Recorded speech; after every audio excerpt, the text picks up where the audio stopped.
Assalamualaikum warahmatullahi wabarakatuh. Jumpa kembali dengan Guru Bangsa Channel yang ikut serta dalam upaya mencerdaskan kehidupan bangsa. Bagi Anda yang belum subscribe, silahkan subscribe, klik like and share agar manfaat dari konten ini dapat tersebar lebih luas. Klik tanda lonceng agar Anda mendapatkan notifikasi setiap kami mengupload video baru. Saudara, apa kabar siang hari ini? Tentu saja saat-saat makan siang bagi kita semua, bukan? Nah, dalam rangka makan siang atau dalam segmen kuliner ini kita biasa menyampaikan cerdas kuliner untuk cegah jantung koroner. Nah, yang banyak mencegah jantung koroner tentu saja selain beberapa makan yang sudah kita presentasikan, secara garis besar sebetulnya ada dua yang sangat bermanfaat untuk masalah kesehatan itu, yakni makanan-makanan yang berserat dan juga makanan-makanan yang sebagai produk-produk dari produk hasil fermentasi yang itu sangat berkaitan dengan masalah-masalah pencernaan. Ya, jadi makanan-makanan berserat dan makanan-makanan yang prebiotik, ya, makanan-makanan berserat dan makanan-makanan prebiotik. Nah, makan-makan ini juga sangat baik untuk dijadikan nanti ketika kita puasa itu sebagai makanan-makanan takjil, ya, makanan-makanan takjil. Nah, kalau kita biasa kan, kalau disunahkan itu kita kan bukannya pakai kurma, ya, pakai kurma. Nah, ini tentu saja kayak serat kan, ini kan hasil dari kurma, kemudian diperang, kemudian dari dari hijau, kuning, kecoklatan, coklat tua, hitam, ya. Itu terkait dengan tingkat kemanisan korma ini, ya. Jadi korma ini semacam itu. Oleh karena itu, kalau yang Rasulullah contohkan adalah kurma yang dalam posisi tengah-tengah matang, tengah-tengah mentah, yang kita sebut sebagai rutob. Nah, rutob itu, saudara sekalian, kadar gulanya terkontrol rendah, dan itu sangat baik untuk mereka yang berlebihan kadar gula, yang terlalu manis seperti saya, ya. Kalau ini ada kurma yang sudah sangat matang dan manis sekali tentunya. Nah, itu tentu saja harus perlu kita perhatikan. Nah, ini tapi bagaimanapun juga ini adalah kaya serat, kaya mineral dan sebagainya. Ini jadi makanya sangat disunahkan untuk berbuka, ya, untuk takjil berbuka, untuk berbuka puasa.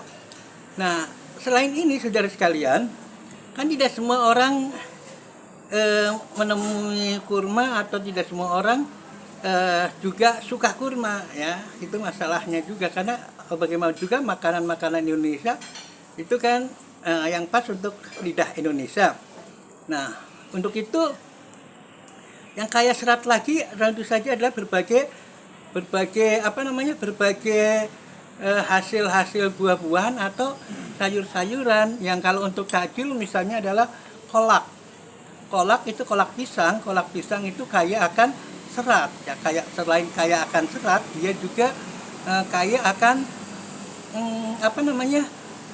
yang kita kenal sebagai banana lectin, ya. Banana lectin itu untuk terkait dengan imunitas, ya. Banana lectin juga ada berbagai kandungan yang lainnya, yang utama adalah juga potasium itu terkait dengan masalah kardiovaskular, jantung, ya. Jadi itu sangat bermanfaat kolak. Makanya kalau tidak ada kurma, biasanya kolak pisang, kolak ubi, dan kolak yang lainnya yang sangat mengandung kaya serat. Itu sangat baik untuk pencernaan.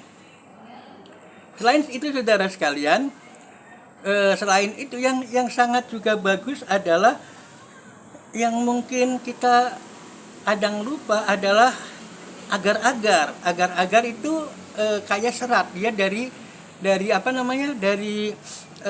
essentium, ya. Jadi apa, ganggang merah ya, ganggang merah. Jadi dia mengandung, dia sebagai PST, protein sel tunggal. Protein sel tunggal itu kaya akan protein dan seratnya luar biasa. Nah, itu sangat-sangat luar biasa yang kita kenal.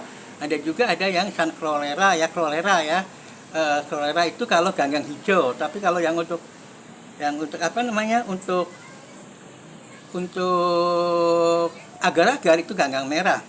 Nah, kemudian ada juga yang sebetulnya juga sangat bermanfaat bagi pencernaan kita dan amat sangat bagus dikonsumsi sekarang bagi Anda yang mengalami problematika pencernaan atau perut, itu memanfaatkan dari aloe vera, lidah buaya. Lidah buaya itu bisa dibuat sebagai nata ya, nata. Kita kenal nata de coco, tapi ini adalah nata de aloe vera. Nata de aloe vera itu nata yang dari lidah buaya. Jadi lidah buaya, kalau kita punya lidah buaya, kemudian kita kupas kulitnya, kemudian yang semacam lendir kita iris-iris ya, biasanya emang agak lembek, dan untuk mengeraskannya kita masukkan ke air campur ya, air kapur. Nah, jadi kita bisa memperoleh itu dan kemudian tinggal direbus dengan pandan dan air gula, atau air yang berisi pandan dan gula itu menjadi koko pandan. Nata de aloe vera itu sangat bermanfaat untuk kesehatan kita. Bikinnya gampang dan menumbuhkan lidah buaya itu gampang. Jadi mungkin seminggu ke depan kalau kita menanam sekarang itu sudah mulai gede. Nanti setengah bulanan ketika barang-barang sudah mahal, kita gunakan lidah buaya untuk bikin untuk bikin takjil, dibuat nata de coco, nata de aloe vera. Nah, itu saja saudara sekalian. Jadi ini sangat bermanfaat, kaya serat dan anti kolesterol juga.